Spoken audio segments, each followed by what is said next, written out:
హరహర మహాదేవ శంభో శంకర. కుటుంబం అనేది చాలా పెద్దది. అందులో తల్లి తండ్రి ఉంటారు ప్రతి ఒక్క ఇంట్లోనూ. పెద్దవాళ్ళు ఉన్నంత విధానము పిల్లలకి తెలియదు, అనుభవం ఉండదు. అనుభవం ఉండే వాళ్ళకి ఆలోచన తక్కువగా ఉంటుంది, అనుభవం లేని వాళ్ళకి ఆవేశం ఎక్కువగా ఉంటుంది. వాళ్ళిద్దరికి ఉన్న తేడా ఇదే. అయితే ప్రతి ఒక్క తల్లిదండ్రులు కూతురు విషయంలో కానీ కొడుకు విషయంలో కానీ మంచి సంబంధం కావాలి, ఆ ఇంట్లో సుఖ సంతోషంగా బతకాలి అని ప్రతి ఒక్క తల్లిదండ్రులకు ఉంటుంది. అది కొడుకు కావచ్చు, కూతురు కావచ్చు. ముఖ్యంగా ఇప్పుడున్న సమాజంలో స్త్రీలు ఎక్కువగా బాధపడుతూ ఉంటారు.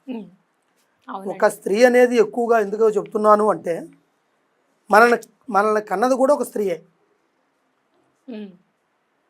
మనం చేసుకునేది ఒక స్త్రీయే, అంతే కదా. మనం మన కడుపును పుట్టిన ఒక స్త్రీని మళ్ళీ ఇంకొకటికి ఇచ్చేది మన స్త్రీ. స్త్రీ అనేది ముఖ్యంగా మూల కారణం, దైవంతో సమానం.